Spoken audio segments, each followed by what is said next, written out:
ومن يشاقق الرسول من بعد ما تبين له الهدى ويتبع غير سبيل المؤمنين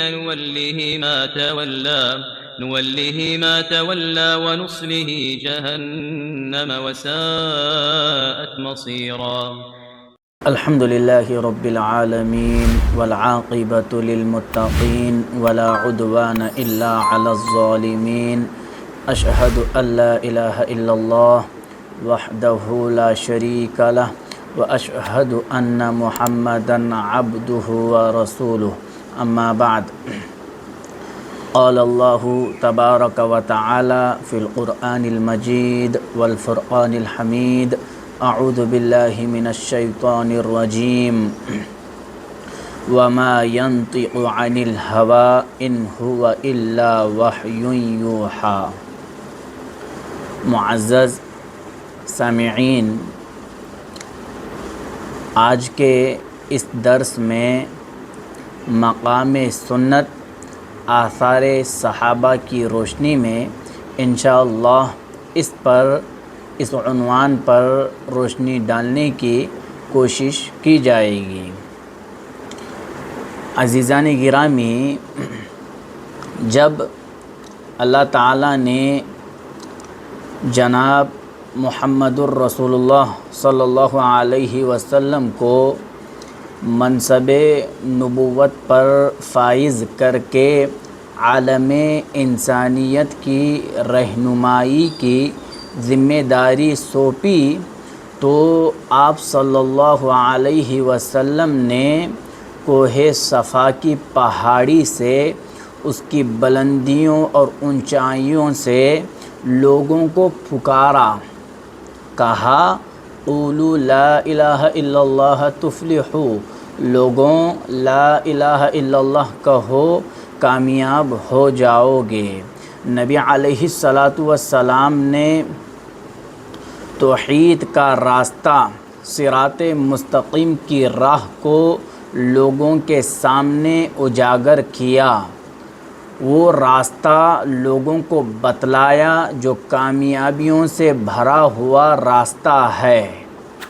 اور نبی علیہ السلام نے جو لوگ نبی علیہ السلام کے سامنے موجود تھے، ان کو یاد دہانی کے طور پر یہ بات کہی کہ میں کہیں باہر سے آیا ہوا نہیں ہوں،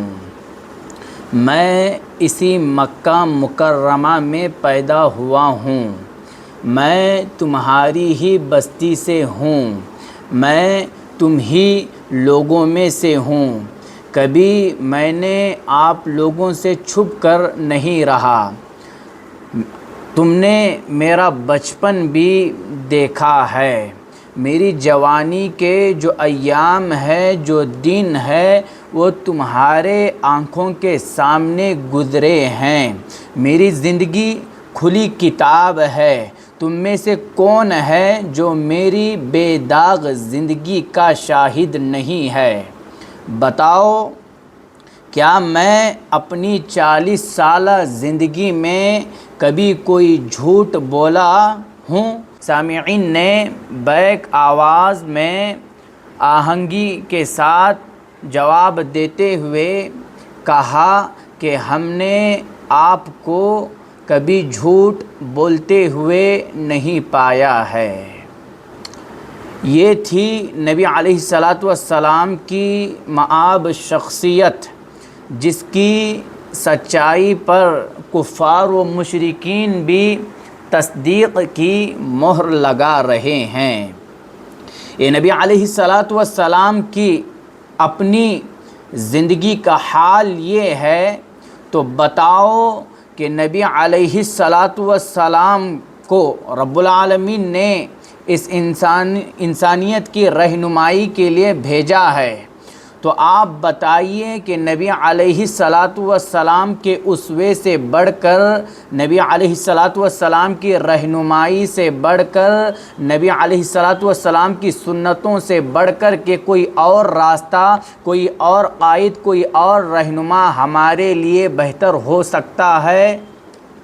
نبی علیہ الصلاۃ والسلام کی سنتیں ہماری روحوں کو تقویت پہنچاتی ہے، طاقت دیتی ہے، اور نبی علیہ الصلاۃ والسلام کا ہر قول ہر عمل سچائی کا ابدی سرچشمہ ہے اور ہمارے ایمان کی بنیاد ہے، اور دین حنیف کی اصل اور بنیاد بھی یہی ہے کہ نبی علیہ الصلاۃ والسلام کی ہر بات میرے اور آپ کے لیے حجت ہے۔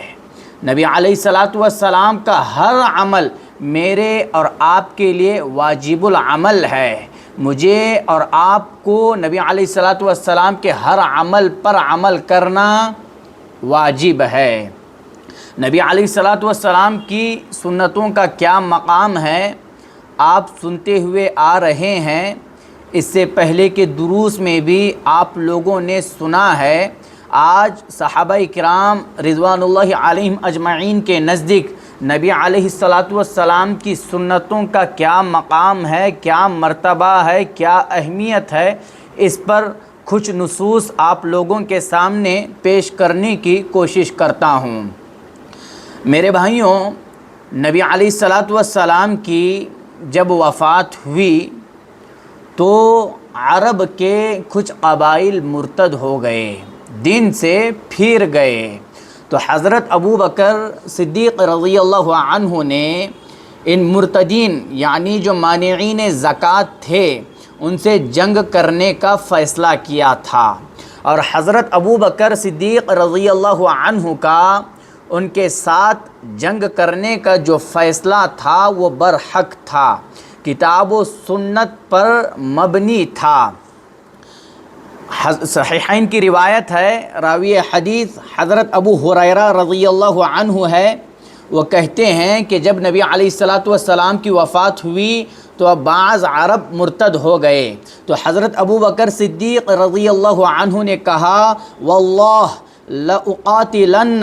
من فرق بین الصلاۃ والزکاۃ، جس کسی نے نماز اور زکوٰۃ میں فرق کیا میں اس سے جنگ کروں گا۔ یہ بات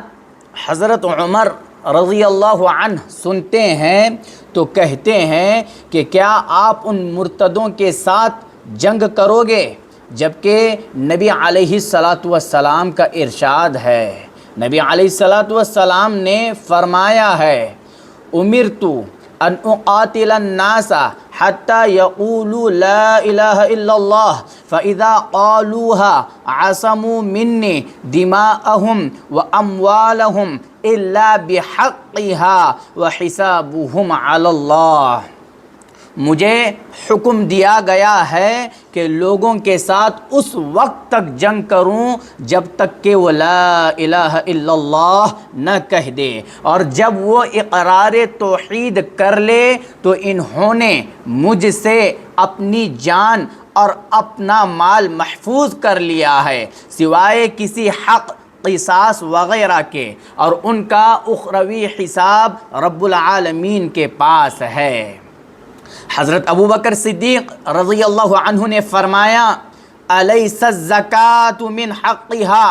کیا زکوٰۃ یہ اس کا حق اس کے حق میں سے نہیں ہے؟ یہ جو زکوٰۃ ہے کیا یہ اسلام کا حق نہیں ہے؟ واللہ لو منعونی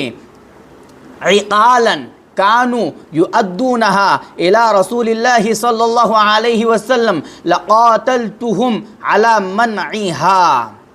کہا کہ اگر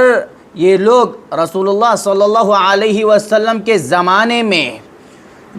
اونٹ کا جو گھٹنا باندھا جاتا ہے اس رسی کو دیتے تھے اور اس رسی کو مجھ سے روک رہے ہیں تو تب بھی میں ان سے جنگ کروں گا۔ مطلب کیا ہے؟ مسلمان بننا ہے تو اسلام کے واجبات کو ادا کرتے ہوئے مسلمان بننا ہوگا۔ اسلام کے کسی ایک رکن کو بھی چھوڑ دینا یہ اسلام سے ہاتھ دھو بیٹھنا ہے، نکل جانا ہے۔ اسی لیے حضرت ابو بکر صدیق رضی اللہ عنہ کا جو فیصلہ تھا وہ برحق تھا، اور اس معاملے میں حضرت ابو بکر صدیق رضی اللہ عنہ کی پیروی دیگر صحابہ نے بھی کی تھی، اور اس بات کی سمجھ حضرت عمر فاروق رضی اللہ عنہ کو بھی آئی کہ یہاں پر حضرت ابو بکر صدیق رضی اللہ عنہ کے سینے کو رب العالمین نے جنگ کے لیے، قتال کے لیے کھول دیا ہے، اور اس معاملے میں حضرت ابو بکر صدیق رضی اللہ عنہ حق پر ہے،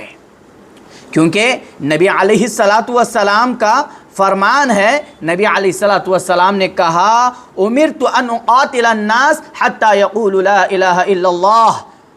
وانی رسول اللہ ویقیموا الصلاة ویؤتوا الزکاة فاذا فعلوا ذلك عصموا منی دماءهم واموالهم الا بحقها۔ مجھے حکم دیا گیا ہے کہ میں لوگوں سے اس وقت تک جنگ کروں یہاں تک کہ وہ کہہ دے کہ اللہ تعالیٰ کے علاوہ کوئی معبود برحق نہیں ہے، اور بے شک محمد صلی اللہ علیہ وسلم اللہ کے رسول ہے، اور نماز قائم کرے اور زکوٰۃ ادا کرے۔ جب وہ ایسا کر لے تو مجھ سے اپنا خون اور مال محفوظ کر لیا ہے، مگر اسلام کے حق کے ساتھ۔ یہ نبی علیہ السلام کا فرمان ہے۔ اسلام کے کسی ایک رکن کو، کسی ایک واجب کو ادا کرنا اور دیگر واجبات کو ترک کرنا، چھوڑ دینا، یہ کفر کی علامت ہے، یہ اسلام سے پھر جانا ہے۔ نبی علیہ السلام نے کہا ہے اگر وہ زکوٰۃ کا بھی انکار کر دے تو ان سے جنگ کرو۔ تو نبی علیہ السلام کے اس فرمان پر عمل کرتے ہوئے حضرت ابو بکر صدیق رضی اللہ عنہ حق پر تھے۔ تو اس سے کیا پتہ چلتا ہے؟ اس واقعے سے سنت رسول صلی اللہ علیہ وسلم کی تعظیم کا پتہ چلتا ہے۔ اس واقعے سے سنت رسول صلی اللہ علیہ وسلم کی روشن کرنیں جھلک رہی ہے۔ اس واقعے سے یہی پتہ چلتا ہے کہ سنت رسول صلی اللہ علیہ وسلم کا صحابہ کرام رضوان اللہ علیہم اجمعین کے پاس کتنا مقام تھا، کتنا اونچا مقام حضرات صحابہ کرام رضوان اللہ علیہم اجمعین کے پاس سنت کا تھا۔ اسی طرح سے صحیح بخاری کی ہی روایت ہے، حضرت ابو بکر صدیق رضی اللہ عنہ بیان کرتے ہیں لست تارکن شیئا کان رسول اللہ صلی اللہ علیہ وسلم یعمل به الا عملت به فانی اخشى ان ترکت شیئا من امره ان ازیغ۔ میں کسی ایسے فعل کام کو چھوڑنے کے لیے تیار نہیں ہوں جو کام رسول اللہ صلی اللہ علیہ وسلم کیا کرتے تھے، بلکہ میں تو اسی فعل پر عمل کروں گا، کیونکہ میں ڈرتا ہوں کہ اگر میں آپ صلی اللہ علیہ وسلم کے کسی فعل کو، کسی کام کو چھوڑ دوں گا تو گمراہ ہو جاؤں گا۔ حضرت ابو بکر صدیق رضی اللہ عنہ کہہ رہے ہیں کہ میں نبی علیہ السلام کے ہر عمل کو، ہر سنت کو اپناؤں گا۔ یہ جلیل القدر صحابی رضی اللہ عنہ سنت رسول کو چھوڑنے پر، ترک کرنے پر اپنے آپ پر ڈر محسوس کر رہے ہیں، خوف محسوس کر رہے ہیں کہ کہیں میں گمراہ نہ ہو جاؤں۔ اور آپ کس کھیت کی مولی ہے کہ آپ سنتوں کا انکار کر کے اپنے آپ کو راہ حق پر سمجھ رہے ہیں۔ اسی طرح سے حضرت عمر فاروق رضی اللہ عنہ کے بارے میں آتا ہے کہ جب یہ اپنے گورنروں کو کسی جگہ بھیجتے تو ان سے کہتے کہ تم کسی کیس کو حل کرنا چاہتے ہو تو سب سے پہلے اس کیس کو، اس مسئلے کو رب العالمین کی کتاب قرآن مجید میں ڈھونڈو، اس کو تلاش کرو۔ اگر وہ مسئلہ، وہ کیس تمہیں نبی رب العالمین کی کتاب قرآن مجید میں نہیں مل رہا ہے تو پھر اس مسئلے کو نبی علیہ السلام کی سنتوں میں ڈھونڈو، نبی علیہ السلام کی احادیث میں اس مسئلے کو ڈھونڈو۔ اگر ان دونوں میں سے وہ کیس، وہ مسئلہ کسی میں بھی مل رہا ہے تو اسی کے مطابق آپ کیا کرو؟ فیصلہ کرو۔ اسی طرح سے میرے بھائیوں، حضرت عمر رضی اللہ عنہ کے بارے میں آتا ہے، ابن سمت کہتے ہیں کہ عمر رضی اللہ عنہ کو ذوالحلیفہ میں 2 رکعات پڑھتے ہوئے انہوں نے دیکھا، یعنی نماز قصر کرتے ہوئے دیکھا۔ میں نے ان سے اس کے بارے میں دریافت کیا، اس کا سبب پوچھا، تو حضرت عمر رضی اللہ عنہ نے فرمایا انما افعل کما رأیت رسول اللہ صلی اللہ علیہ وسلم یفعل۔ نسائی کی روایت ہے، کہتے ہیں اور کوئی بات نہیں ہے کہ میں تو ویسا ہی کرتا ہوں جیسا کہ میں نے رسول اللہ صلی اللہ علیہ وسلم کو کرتے ہوئے دیکھا ہے۔ سنتوں کا مقام ہی یہی ہے کہ جب سنتیں آدمی تک پہنچ جائے تو اس آدمی پر یہ فرض ہے کہ وہ سنتوں پر عمل کرے۔ جب وہ سنتوں پر عمل کرے گا تو اس کے نزدیک جو سنت کا مقام ہے اس کو پتہ چلے گا کہ سنت رسول صلی اللہ علیہ وسلم کا کیا مقام ہے، سنت رسول صلی اللہ علیہ وسلم کی کیا اہمیت ہے۔ مسلم شریف کی روایت ہے، حضرت عبداللہ بن مسعود رضی اللہ عنہ بیان کرتے ہیں کہ آپ صلی اللہ علیہ وسلم نے فرمایا اگر تم نے اپنے نبی علیہ السلام کی سنت کو چھوڑ دیا تو تم گمراہ ہو جاؤ گے۔ اسی طرح سے مسلم کی روایت ہے، حضرت کعب بن عجرہ رضی اللہ عنہ جب مسجد میں داخل ہوئے تو دیکھا کہ عبد الرحمن بن ام الحکم کیا ہے بیٹھ کر کے خطبہ دے رہا ہے، تو کعب بن عجرہ رضی اللہ عنہ نے فرمایا انظروا الى هذا الخبيث يخطب قاعدا قال اللہ تعالی وتركوك قائما، یعنی اس خبیث کو دیکھو بیٹھ کر کے خطبہ دے رہا ہے، حالانکہ رسول اللہ صلی اللہ علیہ وسلم کھڑے ہو کر کے خطبہ دیتے تھے، جیسا کہ اللہ تعالیٰ کا فرمان ہے سورہ جمعہ آیت نمبر 11 میں وَتَرَكُوكَ قَائِمًا، اللہ تعالیٰ نے فرمایا اور آپ کو کھڑے ہی چھوڑ دیتے ہیں، اور آپ کو کھڑا ہی چھوڑ دیتے ہیں۔ اسی طرح سے صحیح بخاری کی روایت ہے، حضرت حذیفہ رضی اللہ عنہ نے ایک شخص کو دیکھا کہ نماز میں رکوع و سجود کو پوری طرح ادا نہیں کر رہا ہے، تو فرمایا ما صلیت لو مت علی غیر سنت محمد صلی اللہ علیہ وسلم، یعنی تو نے نماز نہیں پڑھی اور اگر تو اسی حالت میں مر جاتا تو تیری موت محمد صلی اللہ علیہ وسلم کی سنت پر نہ ہوتی۔ تو ان واقعات سے، ان نصوص سے سنت رسول صلی اللہ علیہ وسلم کا جو مقام ہے، اس کا جو مرتبہ ہے، وہ میرے اور آپ کے سامنے اجاگر ہوتا ہے۔ حضرات صحابہ کرام رضوان اللہ علیہم اجمعین کے لیے نبی علیہ السلام کا ایک ایک عمل کافی ہو جاتا تھا۔ نبی علیہ السلام نے کہہ دیا یا دیکھ کر کے خاموش رہے، یہ عمل جو ہے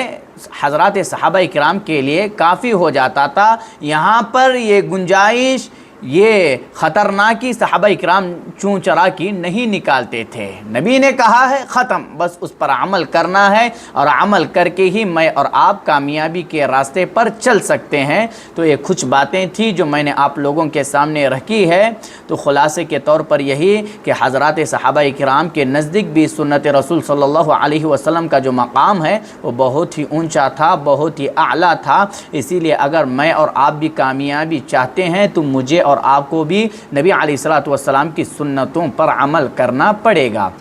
اللہ تعالیٰ سے دعا ہے کہ جو کچھ باتیں کہی گئی ہے اللہ تعالیٰ ان باتوں کو صحیح طریقے سے سمجھ کر مجھے اور آپ کو اس پر عمل کرنے والا بنائے، آمین۔ وآخر دعوانا ان الحمد للہ رب العالمین، والسلام علیکم ورحمۃ اللہ وبرکاتہ۔